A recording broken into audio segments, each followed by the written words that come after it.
Thank you so much for the wonderful introduction. I'll never forget the single moment when I realized that my life, my identity, the way that I perceived it, the way that I perceived myself, it ended. And for reasons at the time thought to be beyond my control. But this moment, I was standing on the edge of a dock in Venice, Italia, and I was waiting for a water taxi to take me to the storied arena, Giuseppe Taliercio, and I would compete in what was my final game as a professional basketball player. But the moment itself, it occurred for me at the edge of the dock. And I'm looking downward into dark and murky waters. And I'm confronted by this thought. Bianca, if you take one step forward, you will end at the bottom of the Mediterranean Sea. My life, my identity, as I perceived it, as I perceived myself, was one step away from the bottom of the Mediterranean Sea. And that was a very dark space, a scary space for me to be in. I was feeling alone, despite the fact that what I was feeling is very much common. And I didn't realize that then.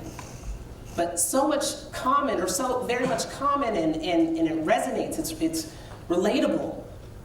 Because all of us, we go into that private space where there's inner dialogue. We all go into this private space when we're feeling stressed, or pressured, or exhausted. We go into the space and we tell ourselves, I've got to figure this out on my own. This is my problem to fix. We go into the space when we experience hurt and pain and injury. And we go there to attack our insecurities, and we tell ourselves, we will never be enough. We will never possess enough, because we link possession with status, with power. And then we're binary thinkers, so of course if we feel we're falling short from possession, from status, from power, then we must lack in our self-value. Our lives don't matter. Life doesn't matter. And we have the false belief that we are powerless and therefore hopeless. This is so common, in fact, that in 2023, the Centers for Disease Control reports that 1 in 6 high-achieving individuals, performers in sports, performers in music, in arts, in entertainment, performers in academia, in the workforce, in the family systems, in the community, 1 in 6 high-achieving individuals and performers will experience a mental health crisis in any given year. 1 in 5 is the statistic for adults in the general population, and 1 in 4 for young people. That they'll experience a mental health crisis that's characterized by being just one step from their single moment. Characterized by being willing to die, to experience relief from hurt, from pain, from injury. Characterized by a 40% increase in drug overdose deaths from April of 2022 to April of 2023. A mental health crisis that's characterized by the adverse childhood experience of 300,000 students who have been exposed to gun violence and school shootings since Columbine in 1999. 1 in 6, 1 in 5, 1 in 4. And in my expert opinion, I say not one more. Now, in my 25 years in practice, 12 of those as a healthcare CEO, some of those years as a board reviewer for child deaths, and also a reviewer for the American Association of Suicidology, certified to do psychological autopsies, I've learned some things. I've discovered that mental health challenges aren't causes of death. I've discovered that substance use, misuse, abuse, and addiction histories are not causes of death. I've discovered that guns don't kill people. I've discovered that silence is the culprit, that silence is the cause, and that silence kills people. And what silence is, where it originates, is in that private space that each and every one of us go to. The self-destructive self-talk is what ignites and instigates silence. And silence is shifty. Silence can manifest into two words: I'm fine. And if I had $1 for every time one of us has responded to, hey, how are you doing, with I'm fine, I'd be OWW. That's Oprah Winfrey Wealthy. I'm fine is not an invitation to exit stage left as fast as you can to avoid a very uncomfortable and sometimes tough conversation. I'm fine is an invitation to, by any means necessary, continue the courageous conversation. A courageous conversation is one in which we aim to acknowledge the true thoughts, perceptions that shape our identities, and our identities are our lives, right? This is still true today, that my life is my identity. My identity is shaped by my perception. My perception is what I see every time I look into the mirror.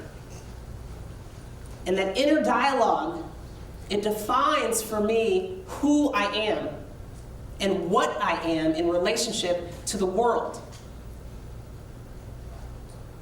So as a licensed clinician, people come up to me often and they ask me, Bianca, how do I respond? How do I engage someone that's experiencing a mental health crisis, showing signs, it's experiencing those symptoms?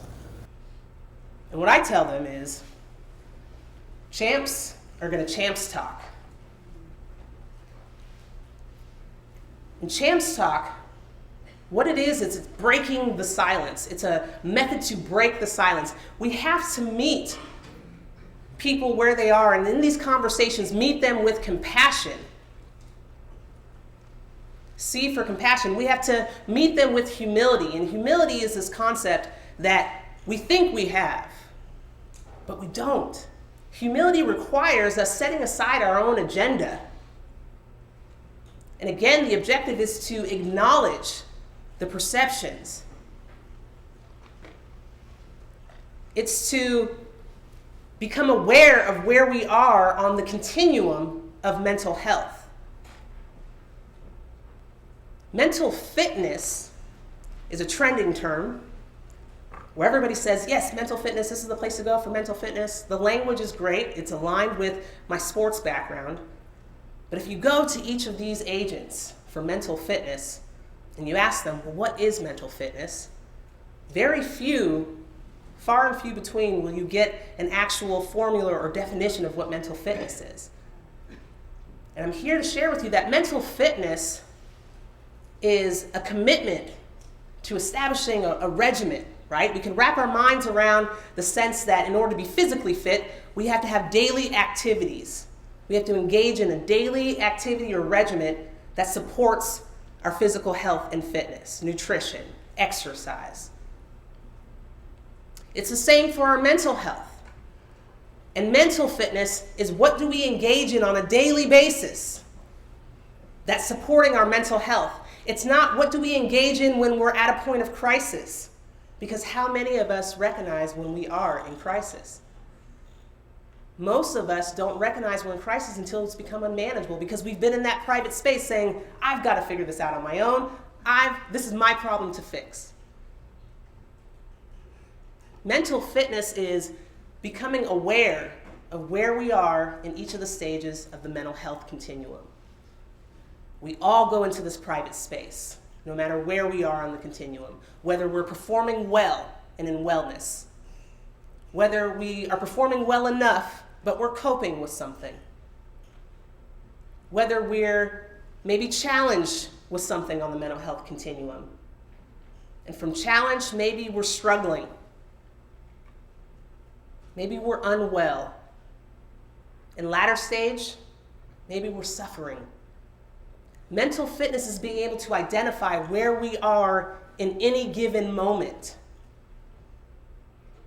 Acknowledging and honoring that position. And honoring it by identifying and activating supports to help us manage our wellness and avoid a crisis situation. That's mental fitness. It's developing the muscle memory of being able to have positive communication throughout the continuum. Positive communication and conversations that are not self-destructive. Positive conversations that are met with compassion, that have humility. The humility to understand that we all have unique lived experiences, to honor those, to seek understanding in those conversations. A is acknowledgement. Acknowledging that within ourselves, we have implicit bias. That there are factors to which I am not good to help somebody else in crisis if I do not have the positive self-communication, or if I am not healed myself. It's for challenging the meaning that we have behind our lived experiences.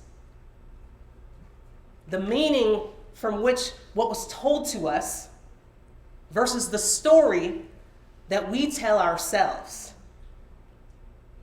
There's wealth in the ability and the willingness to share our own stories. And there's power in being able to rewrite those stories. If only these walls could talk. If only these walls could talk, what would they say? How would the story of the human condition change? Especially when change is necessary, disruption is necessary. If only these walls can talk and assist us in shifting perspective and establishing supports and avoiding that private space where isolation turns that silence into violence against ourselves and against others. Champs are going to champs talk. Now, my self-talk has not always been positive. And on that day, when I'm standing on the dock and I'm looking down at the dark and the murky waters, my life and my identity as I perceived it, as I perceived myself, it ended. But through champs talk, that's breaking down the silence, that's breaking down the walls, and embracing the process of transformation,